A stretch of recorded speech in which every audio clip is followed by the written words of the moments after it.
Good evening to you, beautiful travelers. Hope you've had a great Monday wherever you're watching in the world today. And you probably have, unless you're on Symphony of the Seas, and we're going to dive into those details. So let's jump in quickly. I'm going to start with the Airport Hub forecast and our travel weather forecast for Tuesday, October 14th, 2025.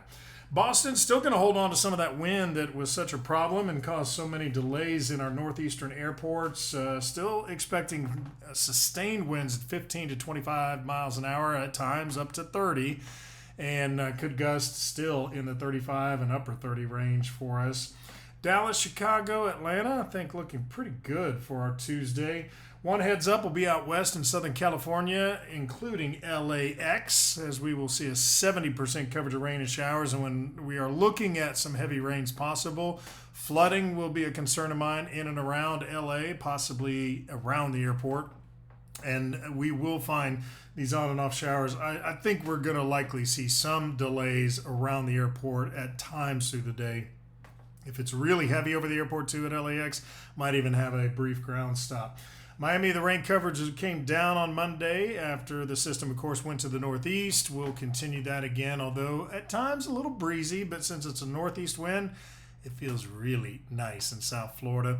New York, the rain coverage as well coming down, and the winds, yes, on Tuesday are coming down, but before daybreak and first couple of hours on Tuesday, we'll still have some gusty breezes, but I do believe that is a lot calmer by mid-morning.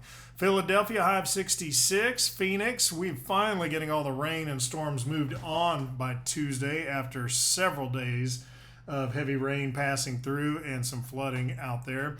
Seattle forecast looking lovely. DC as well, as we promised, the wind coming down. Now let's dive into our ports around the Caribbean. We will find the Bahamian ports all with just a slight bump in the winds from the northeast at 10 to 25 miles an hour. High temperatures in the low 80s. A northeast wind with low 80s should absolutely feel amazing at all of the Bahamian ports. San Juan, too, low rain chance and a high of 91 will be a little bit more toasty.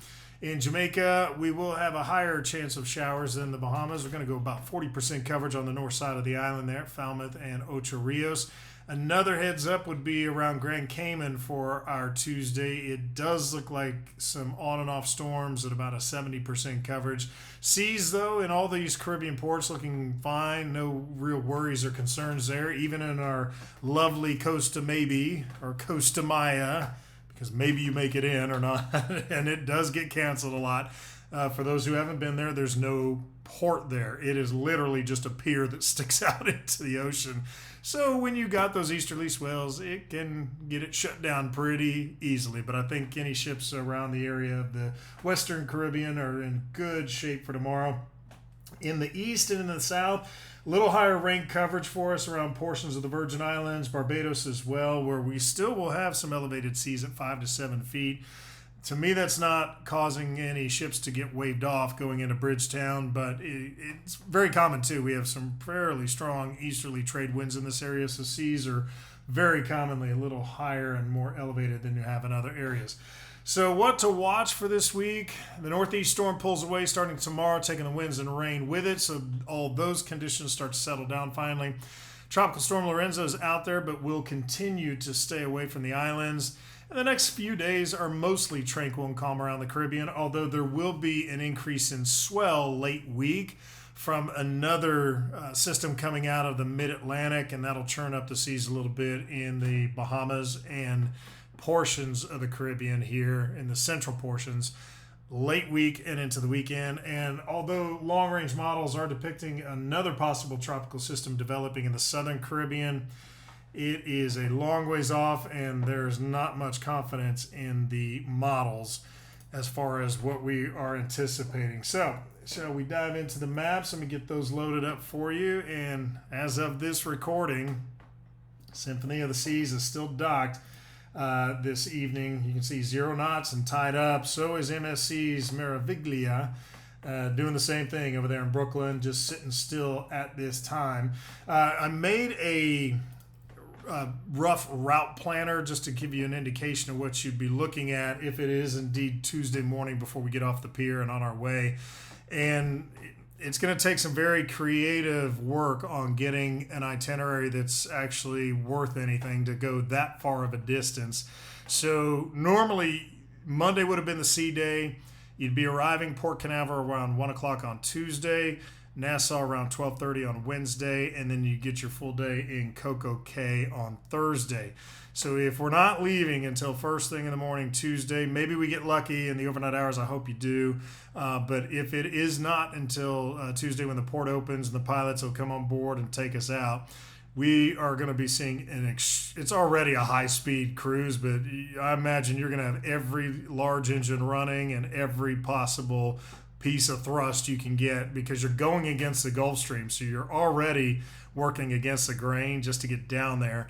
And I think we could be looking at, I hope you can at least get a few hours in Nassau. I'm thinking that is a possibility. If you get down Thursday there by mid-morning into the Nassau area, that would give you a pretty full day in Nassau. And then I think Friday could be your Coco Cay day. Now, normally you'd have 2 sea days back, but you technically don't need that long because you can get this ship in the Gulf Stream and use that to your advantage to push you back. Add the high speed of all the engines, and maybe you're cut short a little bit on Friday. You might have to leave a little early to make the distance actually work to get you back there Sunday morning. But I'm kind of thinking that might be where they're going. Now, keep in mind, I was a chief meteorologist for Royal Caribbean, but this is all just speculation. They have not made the announcements what the plan will be, what the ports will be. I'm just helping you see inside their minds and their heads since I advised all those SVPs and Michael Bailey, the CEO, and the EVPs, and help them figure out these routes with the captains on the bridges. To me, that could potentially be a workable plan, but we'll hear what they have to say, and I do hope we can at least get you a second port and not just all the way down there. But having said that, just a quick pause. If all you can get is Coco Cay, Symphony is amazing and Coco Cay is amazing. It is still going to be a very nice vacation, especially as the weather moves on. But obviously, we'd like to get you more than just one port if that's possible. So I'm hoping that is the case. Now, as I mentioned, Lorenzo out here, not bothering anybody, and in fact, looking like this won't even be an issue at all. So I want to switch over, take the route off here, and talk about also late week and into the weekend. There's another system here coming off of the mid-Atlantic and the East Coast that will churn up, even though it's going to go east. I'm going to come back to the waves. You can see it's going to send some swell down into the northern Bahamas and then also down into the central Caribbean this weekend. So if you do have stops early next week down here in the Virgin Islands, Lesser Antilles, you can see the swell will be kicked up a little bit.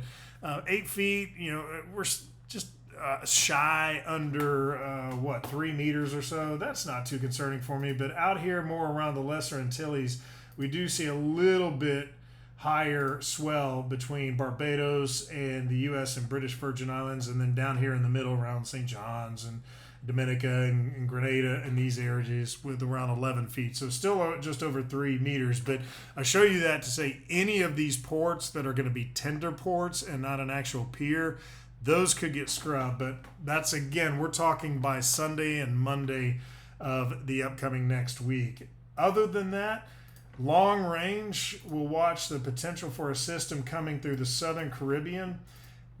You can see the European model has it very, very weak. The American model was painting a much different story in the earlier model runs. In fact, you can see it tries to develop a hurricane here around Jamaica in about 10 days. I'll show you these just to show, hey, I'm going to be keeping an eye on this, but I don't want you getting nervous. It's too much time and too high of uncertainty. And in fact, as far as confidence, I would say extremely low confidence, not just low confidence, extremely low. Again, as you can see, the European model takes it into the Yucatan as just increased winds and a little bit of swell and not a storm at all. So too far down the road, too much model separation to really count on any of that. I'm just marking it as that'll be something I keep an eye on. And as we get to later this week, if that is something that's still trending in the models, we will definitely get on there and talk about it. Haven't talked a whole lot about Southeast Alaska, but there are still some Norwegian ships up there as we're getting late in the season. Most of them are going to be crossing to get over to the South Pacific. And just wanted to show you as we get into about 72 to 96 hours from now, there is an occluded front that hits Southeast Alaska, and what that will do is bring quite a bit of elevated winds and swell. You can see this is the outside here with the waves around the 16 to 18, 19 foot range here as it makes its way towards the U.S. West Coast. But in Southeast Alaska, those waves kind of elevated even up in the channels. Usually the outer islands are going to break that all apart, and as you're in those channels to get you up in the glaciers and up into your Juneaus and Ketchikan's, it's all really smoothed out by then thanks to the terrain just ripping most of that apart and preventing it from getting inside. That's the only thing. The next couple days look lovely.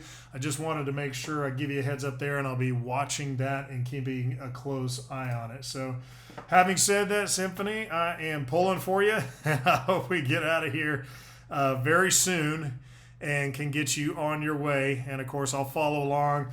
I'll give you updates. The videos are going to be mostly posted on YouTube.